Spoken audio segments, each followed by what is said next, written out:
Welcome friends, एक बार फिर से आप सभी का स्वागत है वेबोटेक चैनल में। तो दोस्तों इस वीडियो में हम बात करेंगे पीएचपी की केस सेंसिटिविटी के बारे में। तो दोस्तों पीएचपी के अंदर क्या होता है कि जितने भी कीवर्ड्स होते हैं like if, else, while, echo and और भी प्रिंट और भी बहुत सारे कीवर्ड्स होते हैं, classes and functions are not case sensitive. Keywords के बारे में आने वाली वीडियोस में बात करेंगे। तो ये केस सेंसिटिव नहीं होते। तो इसका मतलब क्या है कि ये केस सेंसिटिव नहीं होते। मतलब आप इको को किसी मतलब इको जो है जनरली स्मॉल लेटर्स में लिखा हुआ है और लिखा जाता है, बट आप अगर इसे कैपिटल में लिखेंगे, पूरा इको को कैपिटल में लिख देंगे तो भी ये सेम वर्क करेगा। जो आप स्मॉल में लिखते हैं तब भी वही वर्क करेगा, एंड जब आप इसे कैपिटल्स में लिखते हैं तो भी ये वही वर्क करेगा। अगर आप इसे कैमल केस में लिख देते लाइक आपने ई कैपिटल कर दिया, सी को स्मॉल ही रहने दिया, एच को कैपिटल कर दिया, ओ को स्मॉल ही रहने दिया, देन तब भी ये सेम वर्क करेगा। आपका जो इको का जो अपना काम होता है स्ट्रिंग को प्रिंट कराना, तो ये वो करेगा। एंड जितने भी पीएचपी के अंदर वेरिएबल्स होते हैं, ठीक है, जो ऑल वेरिएबल्स होते हैं, उन वेरिएबल्स नेम्स जो होते हैं वो केस सेंसिटिव होते हैं। मतलब जब आप वेरिएबल को डिक्लेयर करते हैं, डिफाइन करते हैं, तो आप जिस तरीके से वेरिएबल को लिखते हैं एंड उसी तरीके से जब आप उसे यूज़ करते हैं तो उसी तरीके से आपको उसे लिखना पड़ता है जब आप उसे कहीं पर यूज़ करते हैं। लाइक आपने $color नाम का एक वेरिएबल बनाया जिसे आपने स्मॉल लेटर्स में लिखा, बट जब आप उसे यूज़ करें तो आप उसे अगर कैपिटल में लिख देते तो वहाँ पर आपको एरर शो होगा, क्योंकि वेरिएबल नेम्स जो होते हैं वो केस सेंसिटिव होते हैं। लेकिन आपने उस चीज़ को अगर नहीं पता तो फिर आपने गलत तरीके से अगर यूज़ कर लिया तो अब वो वहाँ पर एरर शो करेगा। जैसे कि यहाँ पर मैंने एक एग्जांपल कीवर्ड्स के को ध्यान में रखते हुए बनाया और एक एग्जांपल वेरिएबल के लिए बनाया है। तो यहाँ पर पहले इसे देखते हैं। देन ये एक एग्जांपल है जिसके अंदर मैंने इको को तीन डिफरेंट तरीके से लिख रखा है।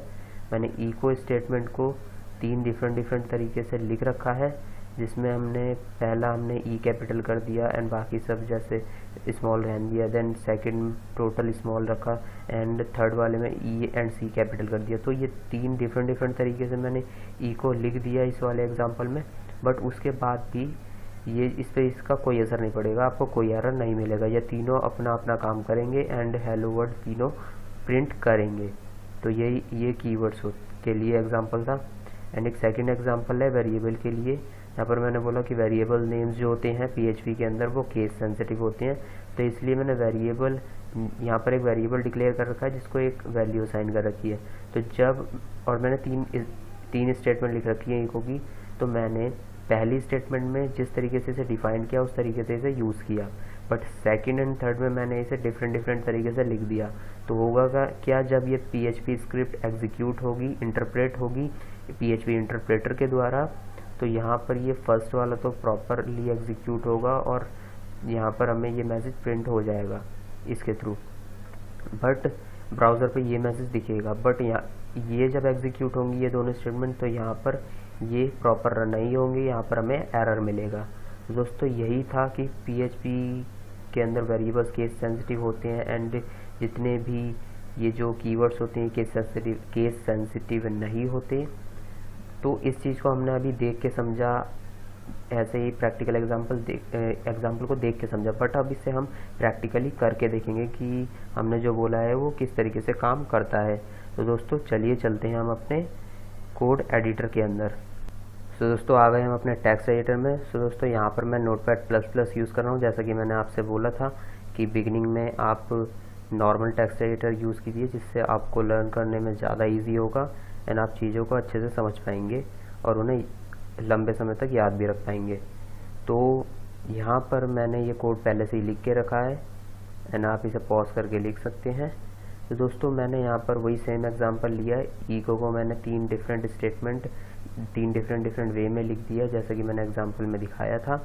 तो दोस्तों अब इस फाइल को रन करने के लिए सबसे पहले आपको जैम्प की रिक्वायरमेंट होगी। तो दोस्तों जैम्प की इंस्टॉलेशन पे वीडियो में बना चुका हूँ, मैं डिस्क्रिप्शन में लिंक प्रोवाइड कर दूँगा, आप वहाँ पे जाके देख सकते हैं। एंड दोस्तों यहाँ पर हमें सबसे पहले इस फाइल को सेव करना होगा, और हम इस फाइल को सेव कहाँ पर करेंगे, अपने एग्जाम की डायरेक्टरी में जहाँ से ये रन होगी। सो दोस्तों यहाँ पर हमें जाना होगा अपनी पीसी में, जाके सी ड्राइव के अंदर, एंड यहाँ पर एक जैम का फोल्डर है, एंड इसमें जाके जो मैंने बताया था htdocs नाम के फोल्डर में आपको सारा अपने PHP के प्रोजेक्ट्स फाइल सेव करनी है। देन आप इसमें जाएंगे एंड हम यहाँ पर एक नया प्रोजेक्ट फोल्डर क्रिएट करते हैं, न्यू PHP लर्निंग के नाम से, एंड इस फोल्डर के अंदर हम अपनी फाइल को करेंगे सेव, demo3.php के नाम से। एंड दोस्तों देखिए अब ये फाइल जैसे इसकी कलरिंग हो जाती है टेक्स्ट एडिटर के हिसाब से, तो आपको पता चल गया जैसे कि ये फाइल सेव हो चुकी है। देन अब हम क्या करेंगे, हम अपने जैम को स्टार्ट करेंगे। तो यहाँ पर सर्च मारेंगे जैम का कंट्रोल पैनल, सो यहाँ पर इस पर क्लिक करेंगे एंड यहाँ पर अपाचे सर्वर को स्टार्ट करेंगे एंड अपने MySQL को भी। देन दोस्तों ये ग्रीन हो गया है, इसका मतलब ये कम्प्लीटली स्टार्ट हो चुका है, एंड ये भी ग्रीन हो चुका है। देन हम अब इसे मिनिमाइज करेंगे एंड इंटरनेट एक्सप्लोरर का हम यहाँ पर यूज़ कर रहे हैं, वेब ब्राउज़र को। देन यहाँ पर हमें करना क्या होगा, टाइप करना होगा लोकल होस्ट, हमें यहाँ पर टाइप करना होगा लोकल होस्ट,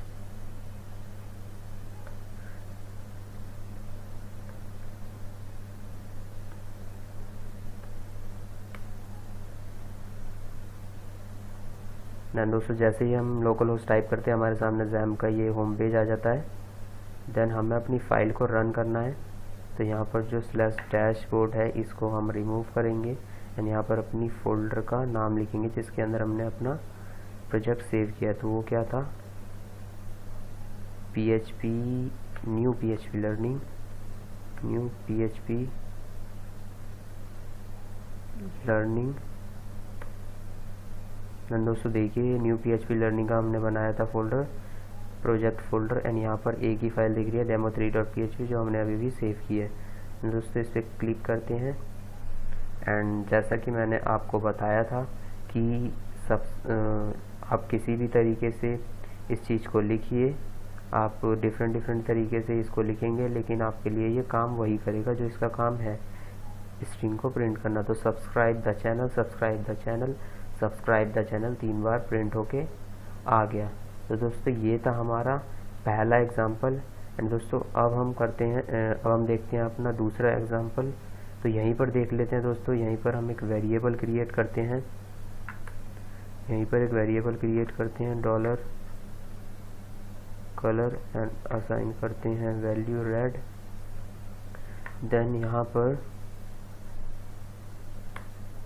एक और इको स्टेटमेंट लिखते हैं, कुछ और इको स्टेटमेंट या इन्हीं को चेंज कर लेते हैं, इन्हीं को चेंज करते हैं। सब्सक्राइब दी, यहाँ पर हम सब्सक्राइब दी के बाद इसको अलग स्ट्रिंग बनाते हैं, $color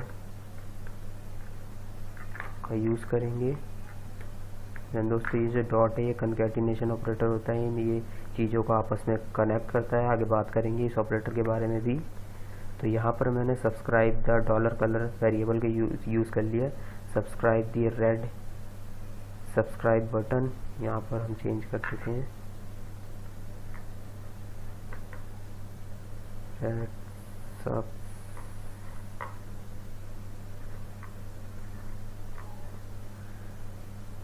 तो ये यहाँ पर हमने जो $color का यूज़ किया, ये जैसा हमने डिफ़ाइन किया वैसा ही हमने यूज़ कर लिया, तो ये तो प्रॉपर रन होगी।